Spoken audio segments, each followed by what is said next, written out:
Good morning students, मेरा नाम ऋषि वाजपेयी है और आज हम लोग सामाजिक विज्ञान के अंतर्गत अर्थशास्त्र विषय में अध्याय 2 का अध्ययन करें। अध्याय 2 के अध्ययन करने से पहले हम लोगों ने अध्याय 1 में विकास के बारे में पढ़ा। विकास जिसमें हमने योजनाएं बनाई कि आखिर एक व्यक्तिगत विकास कैसे किया जा सकता है और एक राष्ट्र का विकास कैसे किया जा सकता है। उसमें जितनी योजनाएं थी उसके बारे में हमने पहले अध्याय में पढ़ा। तो आज हम लोग उसी क्रम के अनुसार अध्याय 2 का अध्ययन करेंगे। अध्याय 2 जिसका शीर्षक है भारतीय अर्थव्यवस्था के क्षेत्र। अब ये जो विषय है भारतीय अर्थव्यवस्था के क्षेत्र, इसमें अगर हम भारतीय शब्द हटा भी दें तो जो भी अर्थव्यवस्था है, चाहे वो हमारे देश की अर्थव्यवस्था हो, चाहे वो विदेश में कोई भी देश है उसके देश की अर्थव्यवस्था हो, वहां पर भी ये क्षेत्र काम आते हैं। अब इस क्षेत्र को हम लोग पूरी तरीके से अध्ययन करेंगे। अब इस अध्ययन में या इस अध्याय में यहाँ पर जो क्षेत्र का वर्गीकरण हुआ है वो 3 आधार में हुआ है। पहला आधार जो है क्षेत्र का वो वहाँ के कार्यों के आधार पे है। तो अगर आर्थिक कार्यों के आधार पर क्षेत्र का जो अध्ययन किया गया है तो उसमें प्राथमिक क्षेत्र, द्वितीय क्षेत्र और तृतीय क्षेत्र के बारे में हम पढ़ेंगे। दूसरा, यहाँ पर रोजगार के आधार पर जो क्षेत्र का वर्गीकरण किया गया है तो उसमें 2 क्षेत्र आते हैं, संगठित क्षेत्र और असंगठित क्षेत्र। तीसरा, जब हम स्वामित्व के आधार पे क्षेत्र का वर्गीकरण करते हैं तो 2 तरीके के स्वामित्व के बारे में हमें जानना होगा। एक होगा सार्वजनिक क्षेत्र के बारे में और एक निजी क्षेत्र के बारे में। तो ये स्वामित्व से अंतर्गत हमें यहाँ पढ़ना। तो अगर इन दोनों के बारे में हम अध्याय में बाद में पढ़ेंगे, पर आज हम लोग अपने आर्थिक कार्यों के आधार के क्षेत्र के बारे में पढ़ेंगे। इस अध्याय में 3 प्रकार के वर्गीकरणों की चर्चा की गई थी, ये मैंने आपको पहले बता दिया। अब बात करते हैं आर्थिक कार्यों के क्षेत्र की बात, जिसमें सबसे पहला आ गया प्राथमिक क्षेत्र। जब हम प्राकृतिक संसाधनों का उपयोग करके किसी वस्तु का उत्पादन करते हैं तो इसे प्राथमिक क्षेत्र की गतिविधि कहा जाता है। यानी कि इस प्राथमिक क्षेत्र में हम लोग पूरी तरीके से प्राकृतिक संसाधनों पे ही पूर्णतः निर्भर होते हैं और उन्हीं प्राकृतिक संसाधनों का ही उपयोग इस क्षेत्र में किया जाता है। इसके कारण से हम प्राथमिक क्षेत्र को ही कृषि क्षेत्र और सहायक क्षेत्र भी कहते हैं। अब बात आती है कि इसको कृषि और सहायक क्षेत्र क्यों कहा जाता है, क्योंकि आपका नाम कुछ भी हो, घर में आपको जो दूसरे नाम से चिंटू या मिंटू नाम से बुलाया जाता है तो वो क्यों बुलाया जाता है, क्यों कहते हैं, तो उसका कोई कारण नहीं। पर यहाँ पर हमें पढ़ना है कि आखिर ये क्या कारण है जो हम इस क्षेत्र को कृषि क्षेत्र या सहायक क्षेत्र कहते हैं। तो इसको कृषि और सहायक क्षेत्र इसलिए कहते हैं क्योंकि अधिकांश प्राकृतिक उत्पाद कृषि, डेयरी, मत्स्य और वनों से प्राप्त होते हैं। ये जो कृषि क्षेत्र है वो भी पूरी तरीके से प्राकृतिक संसाधनों पे ही निर्भर है।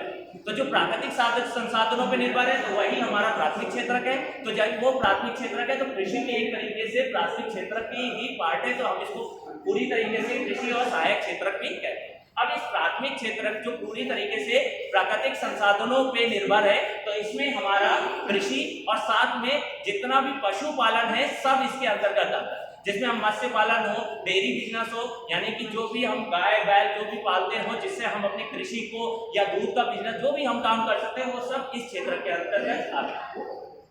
दूसरा, द्वितीय क्षेत्र।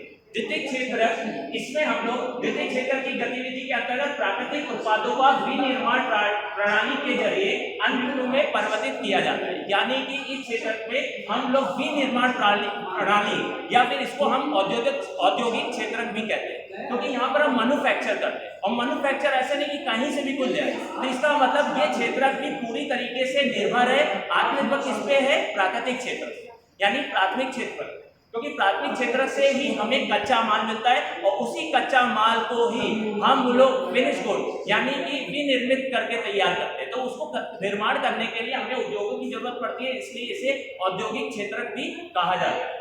अब बात आती है कि द्वितीय क्षेत्र पूरी तरीके से प्राथमिक क्षेत्र पर निर्भर है। क्यों निर्भर है? क्योंकि उसका जो कच्चा माल है वो सब कहाँ से आएगा, प्राथमिक क्षेत्र से। उदाहरण में कि हम लोग गेहूं का उत्पादन करते हैं तो ये उदाहरण कहाँ हो गया, प्राथमिक क्षेत्र। पर गेहूं से हम बिस्किट बना रहे हैं, आटे में कन्वर्ट करके बिस्किट बना रहे हैं, तो बिस्किट का उत्पादन ये सब के लिए हमें विनिर्माण करना पड़ेगा, मैन्युफैक्चरिंग करनी पड़ेगी। मैन्युफैक्चरिंग कहाँ होगी, और उद्योगों में होगी। तो वहां पर इसलिए द्वितीय क्षेत्र जो है वो पूरी तरीके से निर्भर है प्राथमिक क्षेत्र। अब बात आती है तृतीय क्षेत्र में। तृतीय क्षेत्र, इसको हम लोग सेवा क्षेत्र भी कहते हैं। अब ये गतिविधि स्वतः वस्तुओं का उत्पादन नहीं करती, यहाँ पर किसी तरीके के कोई वस्तुओं का उत्पादन नहीं होता, पर यहाँ सेवाओं का उत्पादन होता है। और ये दोनों क्षेत्र इस क्षेत्र पे पूरी तरीके से निर्भर होते हैं। अब कैसे निर्भर होते हैं कि किसान ने गेहूं का उत्पादन किया तो वो अपने आप चल के तो वहां चले नहीं गए कि किसान ने गेहूं का उत्पादन किया तो गेहूं अपने आप चल के तो औद्योगिक या उद्योग में वहां पहुंच तो नहीं गए। उसको वहां तक पहुंचाने के लिए किसकी सहायता हमने ली?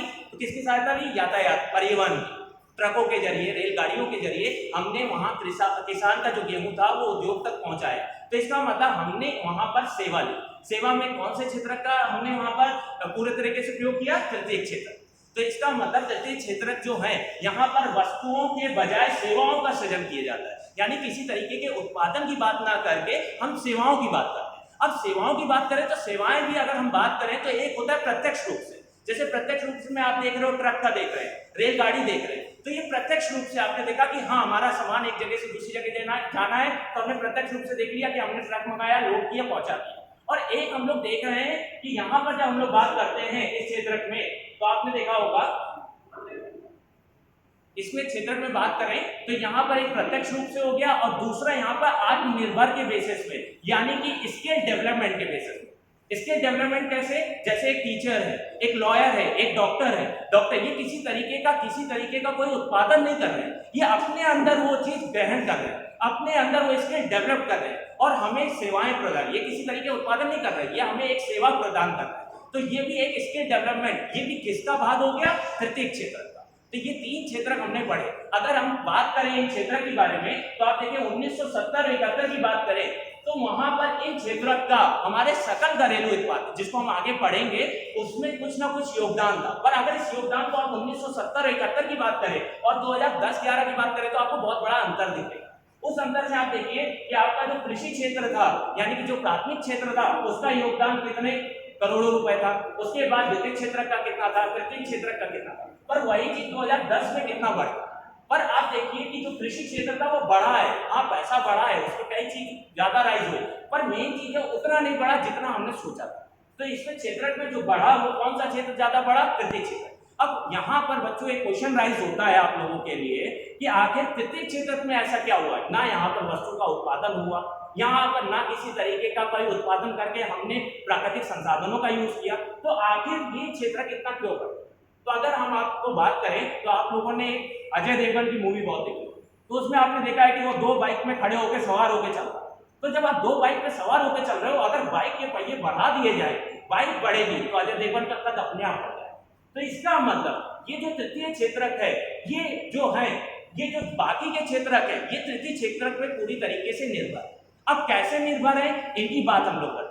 निर्भर का मतलब कि अगर हम बात करें कि उत्पादन जो हो रहा है वो द्वितीय क्षेत्र में हो रहा है, उत्पादन के लिए जो प्राकृतिक संसाधन चाहिए वो कृषि क्षेत्र से चाहिए, पर वहां पर जो तृतीय क्षेत्र है वो इसलिए बढ़ने का है क्योंकि सरकार की कुछ सेवाएं निरंतर चलती ही रहती है। जैसे कृषि में कई चीज वर्षा पे पूरी तरीके से निर्भर है, पर सरकार की कुछ योजनाएं तो वो चलाएंगे। कौन सी योजनाएं चलाएंगे? शिक्षा की योजना, उनको स्कूल बनाने ही बनाने अपने देश के विकास के लिए, उनको अस्पताल बनाने ही बनाने, उनको अपने यहाँ सिक्योरिटी के लिए पुलिस वाले रखने ही रखने, आर्मी वालों को रखना ही रखना, उनको सैलरी, उनके डेवलपमेंट का काम करना ही करना। इतना वो किसान और उद्योगों के लिए काम नहीं होता, इसलिए तृतीय क्षेत्र तो बढ़ते ही जाएंगे और वहीं पर बाकी क्षेत्र बढ़ेंगे पर उतनी तेजी से नहीं जितना तृतीय क्षेत्र। और अगर हम इसका एक तरीके से मूल्यांकन करें या तुलना करें बाकी देशों में तो वहां पर भी इस तरीके से काम हो।